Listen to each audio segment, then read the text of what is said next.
Hi everyone, welcome to the last lecture on computer animated design. I'm sorry this is coming out late. I had some pretty tough issues with my computer yesterday with Onshape not really being able to run in my browser, but I think we have it all set up, so hopefully this will run smoothly. So today we're going to go over a couple things. I have a couple more tricks and just kind of quick run through of features for you guys to use, although you guys seem to have picked up the features really well. Regarding whatever you've needed for your project so far. But I want to go through a couple more, and then of course I will always be at the ready this week. I set aside some time. If anyone needs help with their CAD assignment, I'm very happy to help, whether doing a screen share or a phone call or some inboxes back and forth, whatever you guys need.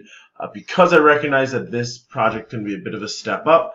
The past two, between the garden and the flower, are able to be a bit more simple, but this one we want you guys to start applying your skills. We want you to apply this to the semester-long project. So you have two options, and I'm giving you two. They're definitely at different levels of time commitment, because I want you guys to be spending your time as wisely as you see fit over these next couple of weeks on your projects. If you have a lot of catch-up work to do, and a 3D model of your design isn't really the best way to spend your time, that's totally fine. We do want you to be applying your CAD skills to support your project in some way. So one option is that you are going to be designing a single part or type of part that could be 3D printed for your design. Of course, if you have access to a 3D printer, I strongly encourage you to do so.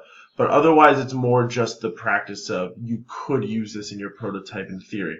And with that, we'd want to see how you'd be planning to use it, maybe a quick sketch of how that would be incorporated into your design.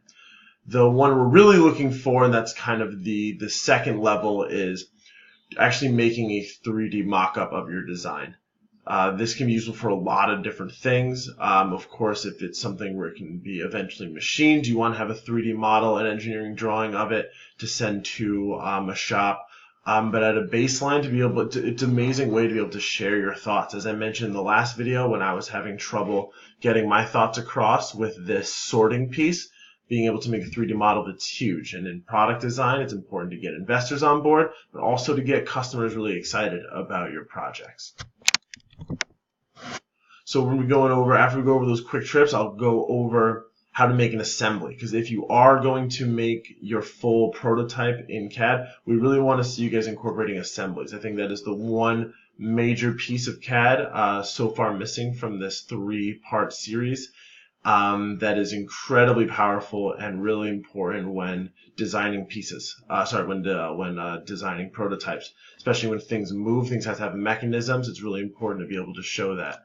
So again, just to show what I mean by a design, I'm going to open up this sort piece that I have. And here it is. So again, it navigates just like a part does. I'm right-clicking to turn it and everything. I can use this right side to move it around. But the best part is that you can actually see it how it moves. I'm left-clicking on a part, and it's actually all moving around each other. And that's incredibly useful to show how it works. But there's a bit of work that goes into that, right? You notice that none of the other pieces are moving off. It is that the only degree of freedom I gave it is around that side, and we're going to talk about how that works. But first, let's look at one piece at a time. And I'm going to show some, I think this is a good one to show some CAD tricks we haven't looked at before. So I'm going to move my face. Awesome. So the ones we're going over today are two things you can do with the face of a part to kind of show the innards of it. And then one helix thing. I'll show the helix really quick. This one took me a bit to understand, but the helix is right here. This is great if you want to eventually make if you want to do this instead of splining, or you could eventually sweep through the shape, but essentially you create a cylinder. So I'm going to select the cylinder, and I'm going to hit helix. And boom, it kind of creates this threading in there, and it's all set. I'll hit check.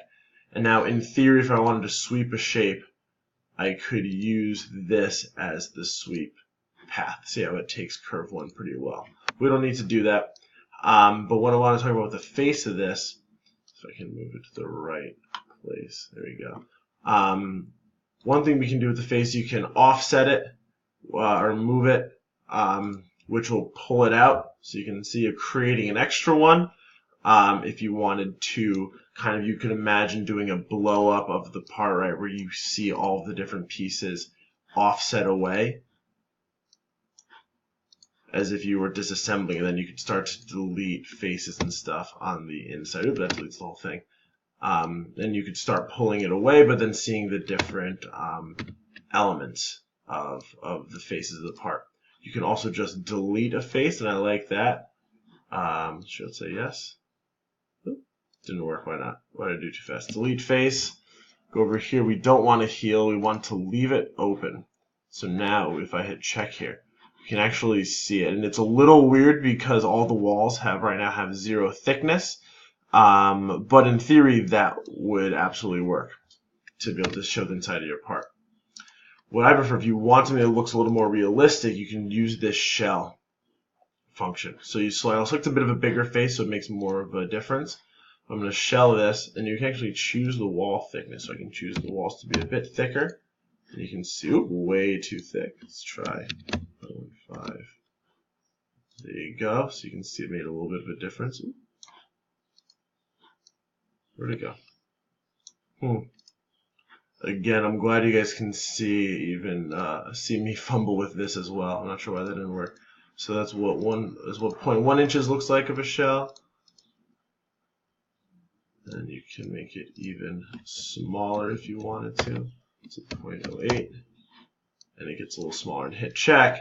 And now if you look at it, you can see the inside of the part in a way that would probably be more realistically actually manufactured where it has a wall thickness. And so you can see now with the changes to the skit, I can go to the assembly, and in theory, it should have changed it. Yep, there you go. And now all of a sudden it has a shell in here. So that's why it's great to make assemblies. You don't have to redo everything. It changes things one at a time for you to check back on. So we're going to create another assembly here, and I'm just going to add 2 parts. We're going to go from there. So create assembly, just totally blank. So you have to insert, look at some of the parts we have. It'll pull parts from this. You could look at other documents to look at where, my Onshape, and I can pull parts from other documents, which I think is really cool. Onshape has this cloud interface that brings it all together. So I'm going to bring this center slide in. Doesn't matter where I place it for now. And let's bring the top disk in as well. So you place them anywhere in space. So them anywhere in space, I had to make a quick change to undo that messes up the face. I had in another take tried to do this and it wasn't working, and I think it was due to some of the messing around I did with this top face here. But so once you have them in space, right now you can see I can move them any way I want to, but it's a little finicky because it's hard to move something in 3D space on a 2D screen. So you have these very useful connecting pieces here, and pretty much any kind of joint, socket, connection you can think of, it's in here. So it's just straight fasten. So 2 things fasten together. That's what I used for in this assembly to attach the fins to the base. I want those to be secure. Don't want them to move at all. So I used fasten there. So here there's also this revolute, which is what we're going to be using to create that rotation. There is a slider, so anytime you want something to be freely spinning and sliding, but along one axis.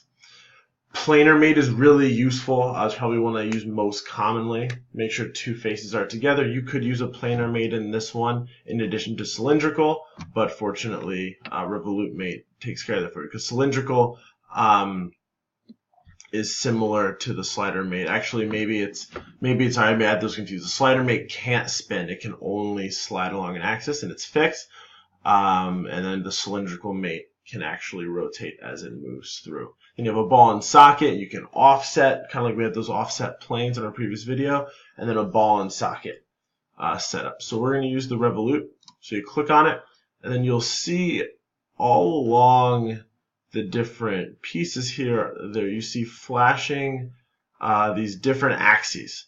You can see kind of a circle and then a blue, green, and red axis. So those are kind of your set points. And then based on that point, it knows enough about the part to say, okay, I actually see that there's a cylinder here. So I know that if we're trying to revolute and spin, there's already an axis created here because of the part you created. So now we're going to go to the other part here. And again, we're going to select the one at the bottom there. Click and it should snap together.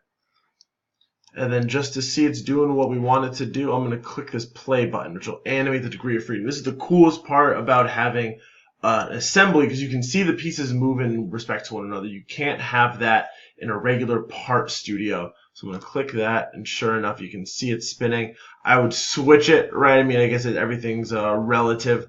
Maybe switching the parts would make it so that it looks like the this guy is fixed. Sorry, the fin is fixed, and then the top is moving. But that's the idea. And then I could then from here pull it in. Ooh, it's still going. Pull in different parts. I could still insert one of my fins. And then same thing if I want to fasten it.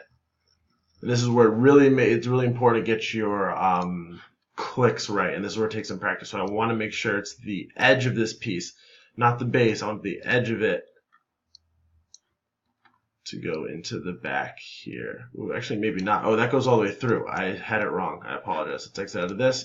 This is how I did it. You fasten, and I wanted the base of this. So see, this is going to be the axis closest to the fin, and I want that to be the one on the outside. So in theory, that'll then stick them together. And it's backwards, right, because it's not that smart, so I'm going to flip the primary axis. Oop, that didn't work. Here we go, we just got to rotate it around a bit so it gets to where we want, and solve. Wonderful. And so now if we go to that revolute, it should be able to, that's how the assemblies go. So you can see, you can look at them here. You can show them. So you can see the fasten, you can see the symbol of it right there, and the same thing with the revolute. You can see exactly where they are.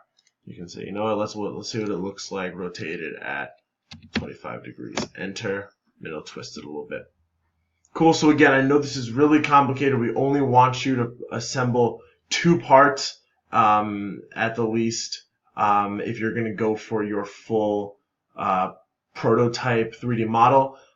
Just so you can get a sense of how these work for your future use. Of course, push yourself. If you have time, this is very much a get out of it what you put into it kind of lesson. We want to give you guys the opportunity to use these skills to support your project as much as you can. We understand that life is going on and that you might need to spend your time elsewhere within the context of this project, whether it's physically prototyping before you can actually get a sense of what it'll look like for a 3D model, or whatever it is. But we do want you guys doing one more CAD thing. So again, you're making something to 3D print. So a smaller piece could be a component, part of your design that is going to be implemented in your prototype, or maybe even could in theory be implemented in a final design depending on what robustness you need. And then a 3D model would be the second choice for your full design. Here, if you guys have any questions, shoot me an inbox and we can set up a time to talk. I'm happy to screen share. I found that very effective in previous courses. If you can just see, if I can see your part on Onshape's great for sharing this stuff, so I can have your part in front of me and we can figure out how to fix it together. I don't mean to impose on any of you by making the table below the assignment to say it's not what you should do, but I know for some of you have some more abstract not abstract designs, but I guess shapes that aren't ideal for CADing. So I wanted to put some options there, so at least get you thinking in another vein. If you have any questions, let me know. Good luck.